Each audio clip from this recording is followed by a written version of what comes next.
Hi, I'm Shivam, Hi, I'm Izzy, and this is PhoenixChat. where one of us can read. Which one? You find out.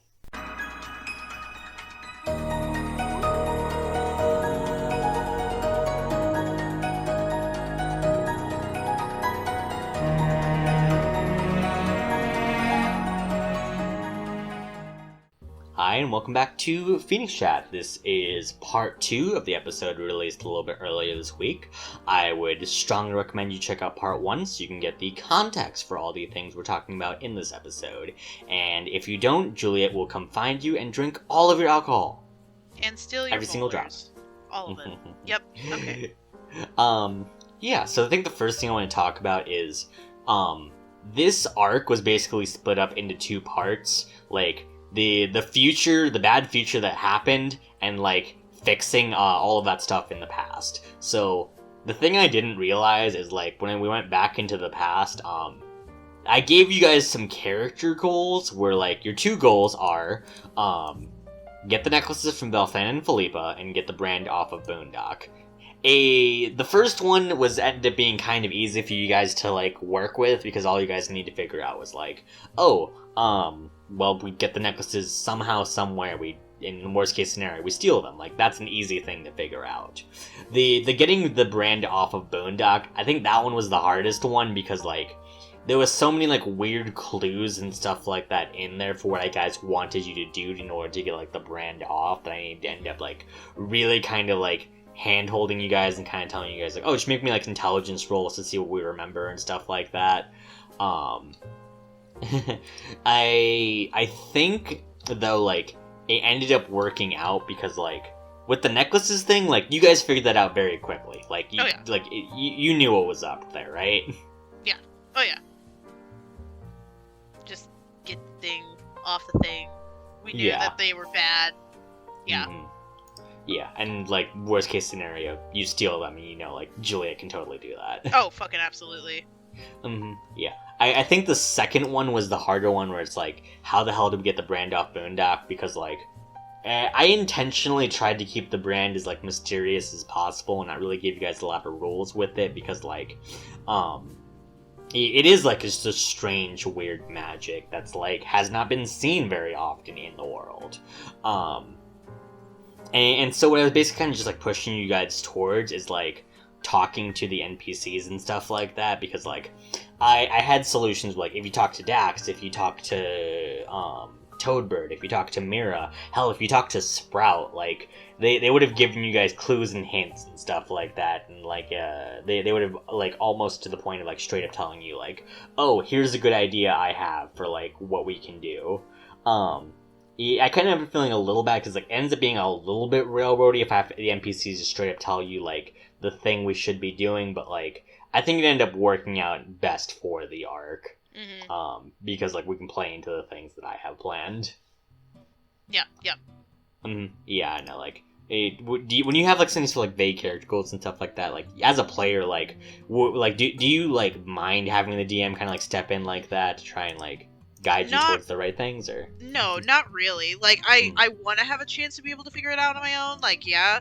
But if we're really struggling, like, say, a puzzle box or something like that, then yeah, I would like some help, because otherwise I feel like we're just going to get more and more frustrated, and then eventually we'll get to the point where, like, you know what, we're going to do something our way, and you're going to not like it. Yeah. It's a tough balance to strike as a DM, for sure.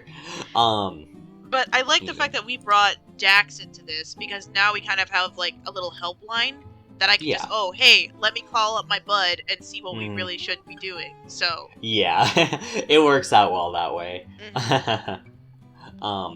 And doesn't it being one of those things too, like, because you end up calling Dax, like, it feels like it's part of your solution too. It feels like it's not just like you have influence on when you decide to call Dax for those, like, hints and helps, and when you decide to talk to the NPCs. So, like, it gives you guys a degree of contrul over it. Yeah, and I mean, I'm not, like, calling Dax every 20 minutes, like, oh, what do we do?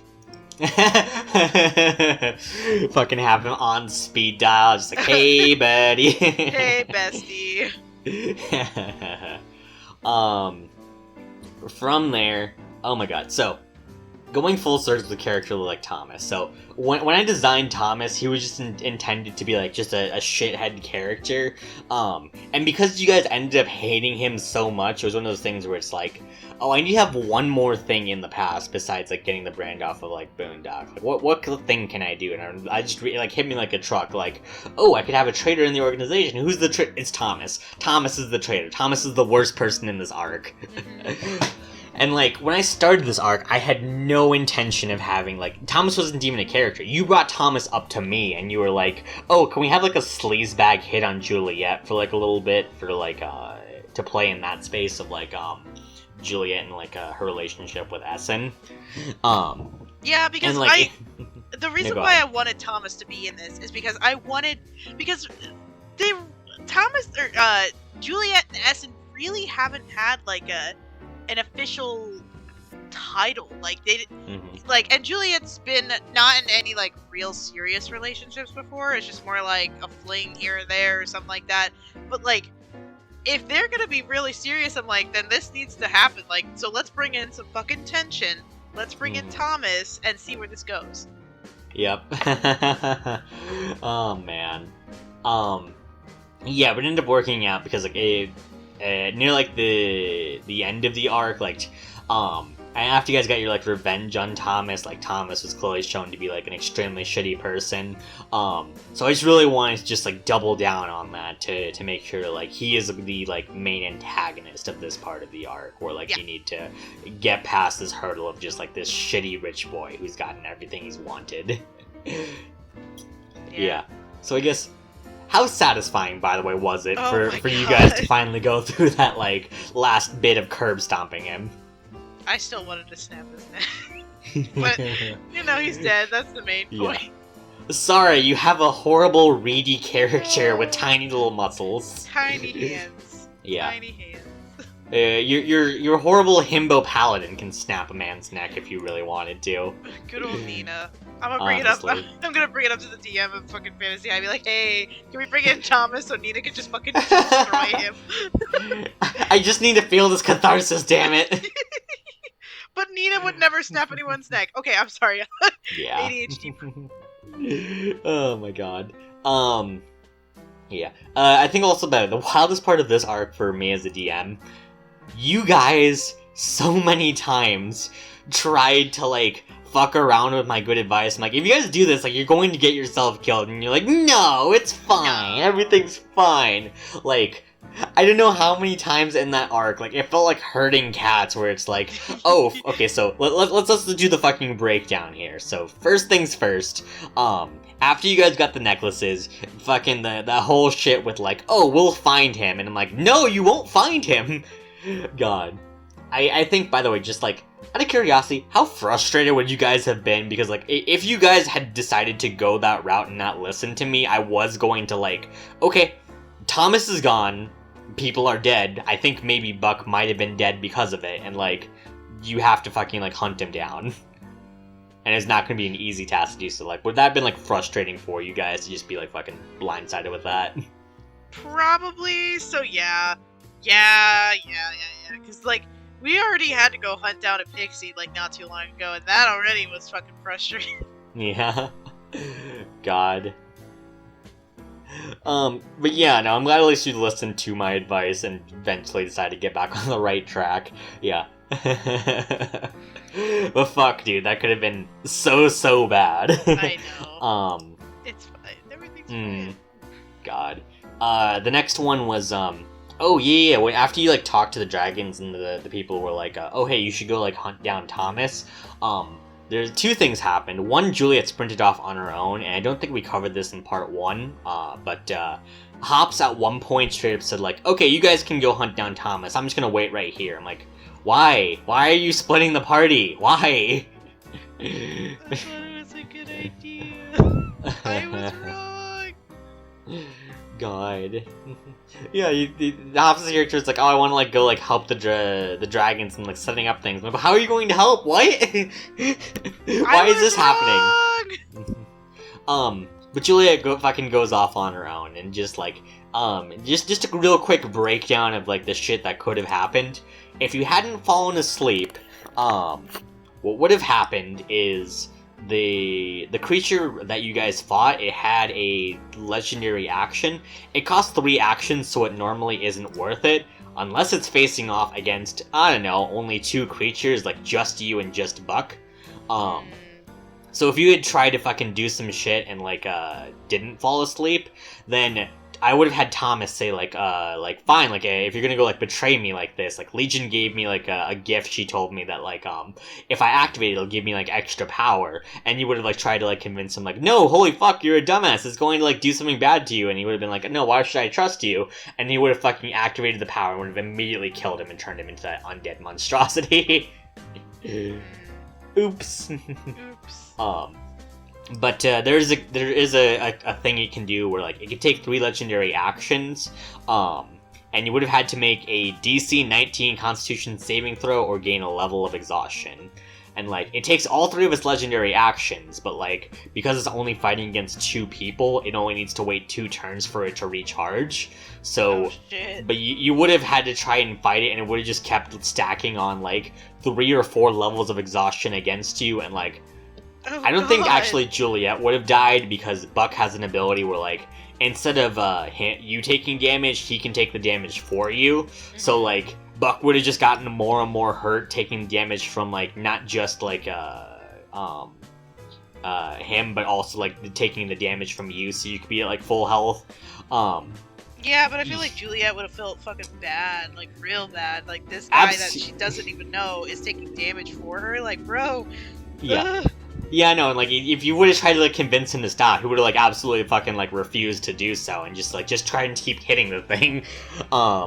Yeah, no, but it would have been a very depressing start to the fucking thing, because like what would end up happening is like I think I would have just had Buck give up his life for yours, and you would have been at full health by the time the party gets there, but Buck would have been dead just immediately.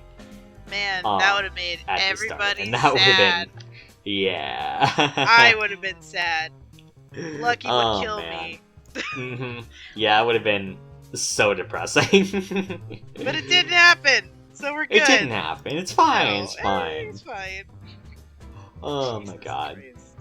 Oh, and speaking of Lucky, so here's what I really enjoy about the Phoenix crew, and just like if you guys out there like I know like probably like of the select people like listen to this podcast, there's definitely more players out there than DMs. If you're a player in this, the best thing you can do for your DM is this. When I introduced the character of Buck, I basically like I created like a little bit of a story with it where like, oh, like he used to be like a famous adventurer, but now he's just basically working as like he's basically just fucking like mall security cop, but like it pays well and he has a family, so he just like he endures the humiliation of this. Yeah, Boondock's player decided to kind of like twist that, because like I basically was about to say like you remember like your cousin Lucky saying at one point that he was like a fan of Buck, and he like you remember him like talking your ear off about it, and so Boondock decided to play up that to the max by straight up just saying like, wait a second, you're Alamo Buck? My cousin, he's like the biggest fan of you, and like this is the thing you should absolutely do is play in the space with your DMs, like having like doing things like saying like I have like a relationship with this character, or like one of my NPCs likes this character, or like making up that backstory with your DM. It is the best thing you could possibly do, and it makes me so happy as a DM when you guys do that.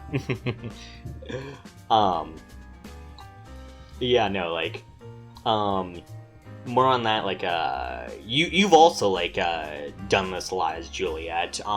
You latched onto Cass like really well, and that's also why I've been able to like give Cass a lot of story if you want to like so I guess like do you do anything as a player specifically to kind of like talk to those NPCs and make sure you kind of like understand them, because I know you do this like often? So it just depended on the relationship, I guess. So with Cass, when we first started this campaign, I was like, okay, Cass could be one of 2 things, because they have to be close, because that's part of the guild, and that's like the guild master, so they have to be close somehow. So So I was like, this could either be a love interest of Juliet, or it could be like a father figure, because her own father figure is like back at home. So how is she supposed to do that? So I was like, let's go with father figure, because that sounds like a good space to play in. And so with that, you know, calling him every once in a while and like making sure like, oh, are you eating enough? Are you drinking enough water? Like they take care of each other. You know, and just talking with each other like long enough, and then with the whole fucking faith thing, oh my god. So oh my god. It's just getting into the mindset of what your character would do and interact with depending on relationships. So like at the beginning, Juliet kind of, I guess, took Essen's weird touching in stride. Like, okay, he's just like really touch-starved weird guy. And now that they're like dating and stuff, she like kind of accepts him, bringing her into group hugs and like holding her hand and like nonchalantly like touching her tail, which at the beginning she didn't want anybody doing that shit, but now she's kind of like, okay, whatever. Yeah. It's definitely the best thing that you can do as a player is to like play into like the NPCs and stuff like that and like build that like rapport with them. But yeah, no, because I think it ended up being one of those things too where like we kind of naturally found like a good rapport between like you and Cass, where like it's a fun space for me to play in, to kind of have you guys like looking out for each other, and also have you guys be like, oh, you're both just kind of like trauma babies who are just kind of like looking out for like each other rather than like yourselves more. Yeah, and I think that brings out a lot of character too, like into the story as well. Like now that we know it's not just all of us as the party that has trauma, but it's other people too who has gone through a lot of shit that we're discovering now. Yeah, no. Especially lately in these episodes. Cries. Yeah. It's absolutely been great. Yeah, and then right. So just to address one quick thing, I think you guys at one point decided that, like, what if we find, like, a squirrel and put the necklace on the squirrel and then activate the brand? Would that be a good thing? I'm like, I guess you could do that. That was... And so another question, like, what actually would have happened if they did, like, a squirrel instead of, like, a fucking rock? Yeah, the squirrel would have died, unfortunately. Everyone screaming at me in the background. You can't kill him! Yeah, no, I mean, like, it was powerful dark magic against a fucking 1 HP squirrel. I mean, wouldn't have been great. I know. Oh my god. Yeah, so did you have any other things you wanted to address? Any questions about this episode from you as a player perspective, or? So, if Juliet would have gotten caught, wow. Ooh, Bad Dragons? Yeah. What would have happened? Oh my god. I forgot about this. This is fun to address. So, what would have happened is, if you got caught by one of the guards would have sprinted to Valthana and Philippa. Valthana and Philippa would have started to come over to you guys, and like both of their CRs are like way above your level. You guys cannot take on one of these dragons by yourself, let alone two of them at the exact same time. And we have rolled initiative, and like they would have stayed in their human form, so they couldn't use like the dragon breath and stuff, but like even just their melee attacks hit real fucking hard. And so basically, like, you guys would have had to start explaining yourselves during that battle before they fucking, like, murdered you guys. Yeah. Yeah, and if she went real bad, they would have transformed into, like, dragon form or some shit. Like, yeah. It would have been fun for me to play and to just have you guys fucking like panicking and being like fucking like trying to explain as a dragon's about to unleash dragon breath down on you what the fuck was actually happening. God. Oh my god. Oops. Oops, okay. Oh man. Yeah, yeah, and I'm almost sad because, like, I think that would have been cool to have you guys, like, instead of having a proper battle, it's just you guys trying to defend yourselves. Yeah. Yeah. Oh well, it's like I'm a rogue or something, and I did Yeah. not. Fucking rogues, man. Fucking rogues. You were close. You were real close with that arcane. I thought I had you at that fucking arcane lock. Like, But by the way, so let's say that you didn't have the choice to do the DC 25 check. I decided to give you the option to do so, and of course, like, if you fail that skill check, the alarm would have gone off. If you, like, didn't have that option, would you have tried to gone to, like, Morgan and try to get him to cast the magic, or, like, would you have tried to, like, attempt to talk to Boondock into this? So, that's a really good question, because, like, Morgan has been through so much shit in that past 24 hours that I would feel bad to keep asking him to do all of this stuff, because I feel like, because Morgan is a very, like, quiet character. Like, he doesn't want to be in the front lines, he doesn't want to be the center of attention, and because of all this, he's been forced into that role, and just him having to repeat over and over and over to, like, many people what happened is just, I felt like, was taking a toll on him. So Yeah. if I were to go up and be like, Morgan, hey buddy, but you just sneak inside of me. Yeah, but at the same time, how would I convince Boondock, of all fucking people, to go in there, cast some fucking doodly dee dah magic with like fucking Guntar and have it work? Because I think I would have a better chance with Morgan than I would Boondock. But I mean, I don't know. I could make some very compelling arguments, but Boondock is very stubborn, so it's very hard to think, I guess, who would do it. Yeah. I think it also would have been fun, though, to see, like, because if you brought Morgan or Boondock in, I was obviously going to make, like, little stealth checks. If they failed, going back to, like, the dragons would have been, like, aggroed on you. You guys would have also had to, like, break into that room in a time limit now. Yeah, no, so you would have to break into the room and then, like, show the dragons, like, what was going on before the dragons fucking murdered you. God. Oh, man, would have been fun. For who? For me! For you!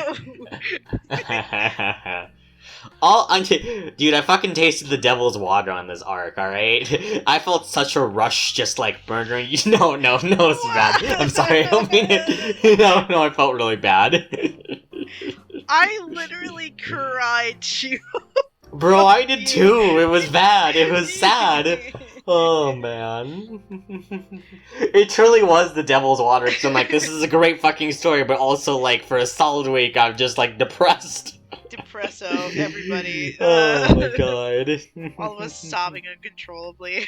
Oh, glad. At least we can all laugh about it now, and not blame anybody about, what happened, yeah? Yeah. Anyways, let's go to the outro here. Okay. So, a special shout out to our patrons, Spicy Turntable, Modgoth, and Michael Dreamer. You guys help us make better and more content, as well as helping pay for my hospital bills. If you'd also like to support me after Izzy inevitably kicks my ass, please check out our Patreon, link in the description. You can also check out our new animatic, Keepers of Order, which is a D&D comedy series. The previews for it are going to be exclusively on Patreon. By the time this episode comes out, we should have some, like, full previews of the sketches, as well as, like, the full voices of, like, the entire first part. We're hoping to get those out by fall. So yeah, I'm real excited for that. Izzy, you want to tell them about a Twitch?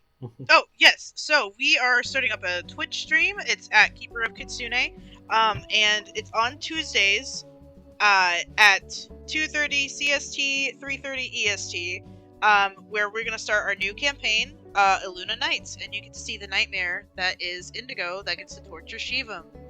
Yeah. Yeah. Yeah, check it out. Watch Izzy's horrible man-whore creation. But yeah, you got a fun fact to lead us out with? Yes, so, Thomas the Elegant, he only got this job as, like, the, advisor of the dragons because his family has served the dragons for a very long time. Like, it's been passed down from generation to generation. Basically, his family gave control of Soliana as a city to the dragons. So, the dragons have been in control for a very long time. Like, a couple years after the three main heroes made Odysseia. So they've been cultivating the city through magic studies and making Soliana one of the most advanced cities in Odysseia. So, yeah. PhoenixChat,